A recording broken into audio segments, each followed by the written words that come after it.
Welcome back to Monday Mod Tips. Last time I went over various cutting devices, and today we're actually going to do some cuts. I am working on another minimized stampede. This one is for a commission, and so we need to cut off the vast majority of the back end. Not sure exactly what I'm doing on the front end yet. I think they wanted a barrel attachment point, and I may have to look into the various options for that still. But we're going to start today. We're going to cover cutting off the back end, and not specifically going into how to, to do it for the Stampede, but just general concepts on how to do cuts in an integration. Now, for this particular one, we are going to be trying to cut it in ways that don't leave massive gaps in the shell.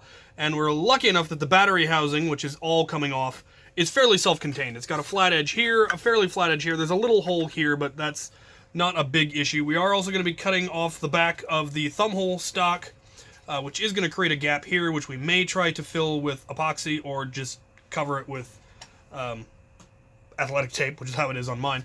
We're also going to be cutting off the back end here. And the kind of things you need to take into account, especially, specifically, is what parts of the shell hold or house some form of the mechanism. When I first did my minimized stampede, I tried to cut it all the way to this point. And unfortunately, part of the recoil of the whole firing mechanism does actually go back into this point, so I had to glue that part back on. And so you don't want to cut it any further than here. This is as far forward as you can really cut the back end. The other thing that we're going to be looking into is where we cut the battery housing. I don't know how well this is going to show up. It's not going to focus. Focus. There we go. Right here, I would like to be able to go all the way up to the edge of the shell. Unfortunately, the way the molding is done, that won't work because you'll end up with cutting off more than you really want. So you have to kind of take it just to where the point comes together into a single layer. So there is a little bit of a lip hanging out, but that's nice because you can actually put your battery housing there sometimes. So that is where we're going to be cutting. We are going to be using a number of different tools. Some of this I'm going to do with a bandsaw because it's just easier. Let's refocus. All right. So we are going to be using a variety of tools. A lot of this is going to be done with the bandsaw for the large portions, and then we're going to clean it up with either a Dremel or a file, because those are the easiest ways to get it nice and clean. And we're going to be using a couple of different files for different parts of this, and hopefully we'll be able to get it fairly clean and be able to understand how I did the cuts and why I did the cuts and all of that. So let's head to the bandsaw to do the bulk of it. I'm going to start with the cut for the handle, and I'm going to be going right at the edge.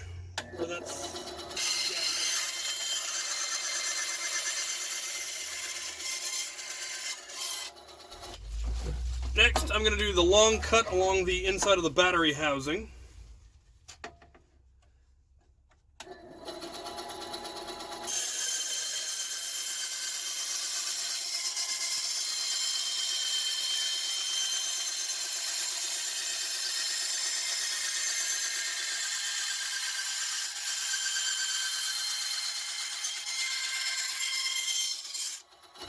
Make the cut on the front half of the battery housing that'll make that whole section fall away. Now that I have marked how deep roughly that is, I can't see the inside of it, but that's something that'll get cleaned up later with Dremel and files.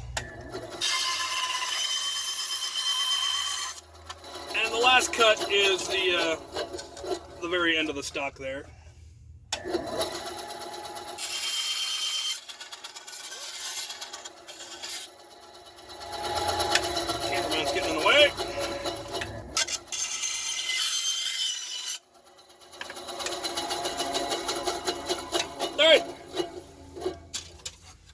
There is the back end cut off.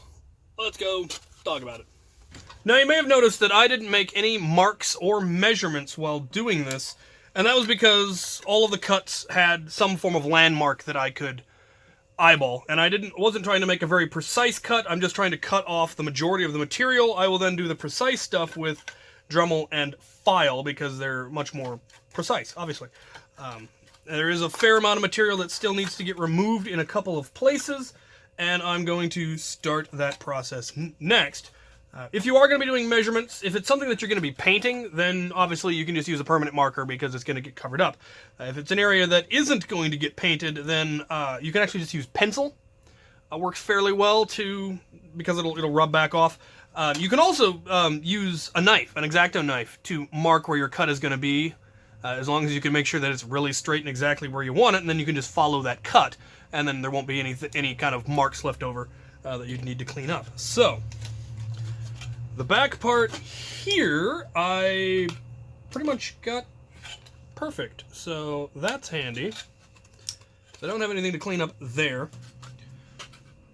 This part is got a little bit of extra material still that we will probably, well, that part I'm actually going to leave, but this part I would like to get as flush as possible. So we're going to look at some various options for that. There is a fair amount of material on this that I could still remove, and I might actually hit it again with the bandsaw coming at it from a different direction to cut off a little bit more of it now that I've gotten the bulk of it out of the way and I can see exactly where the cut needs to be made. In fact, I am going to do that. So right here where there's this bend, that is where the cut is ultimately going to be. So we're going to go back to the bandsaw and cut that real quick. I got most of the way and then bottomed out, so we may switch to a different tool. We have the rotary Dremel. Remember, high protection, kids. Dremels like to fling parts about.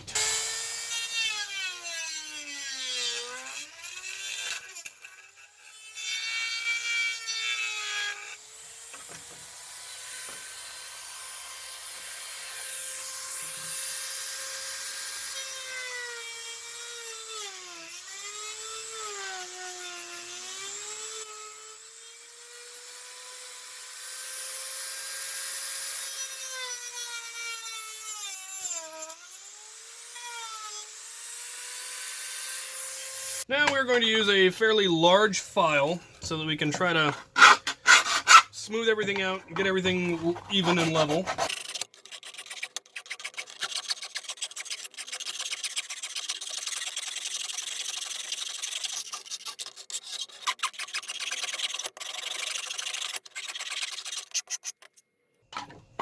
Remember, with these proper metal file type files, it really only ever removes any material on the forward stroke. The back stroke, the teeth aren't really engaging. On plastic, it will do something in both directions because plastic is so soft, but you'll get a lot more out of it on the forward stroke. To get a rounded edge on things, you pull in an arc, and it will remove the excess material and give it a round, friendly edge so you don't end up cutting yourself or anything.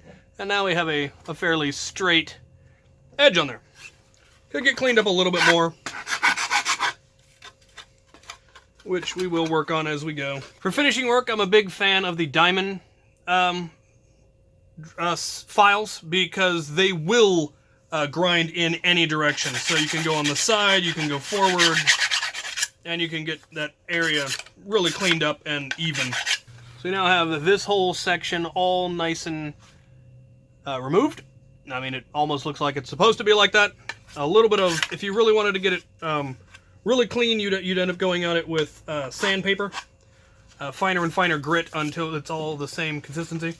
We've got just a little bit back here at the edge to deal with, and I'm kind of tempted to leave it as it is, actually. Rather than trying to sand it down anymore, though. I think, no, I want it to be even. So I'm going to take it to the belt sander and take off that last bit there. Okay. Now, the absolute most important part of this whole process is patience. Do not be in too much of a hurry, because when you try to rush things, you end up cutting more than you want. And if you cut too much, there's very little you can do about that. You can try epoxying the hole, you can try cleaning up the hole, but it's never going to be as strong or as pretty as it would be if you hadn't cut it wrong the first time. If you cut too little, you can always cut a little bit more. And then you can always cut a little bit more. That's why I do my finishing work with files. Rather than trying to make the cut perfect on the saw, I intentionally make the cut too big and then file it down because I have extreme control over exactly how much gets removed with a file. Far better control than I would ever have with a saw. So that is how I cut off the back end of a Stampede to do a minimization. There will be a cap that gets put over that section. That was what I wanted to show you, is how to make the cuts back there and how to clean them up. So it's fairly simple. What I did with the bandsaw, you can do with a handsaw. You can also do it with a Dremel with a cutoff wheel. If you're precise enough, that's probably going to make for a much less even cut, but then if you have a good set of files, you can clean up just about anything. So there you have it. Hope this was helpful. Thank you guys for watching.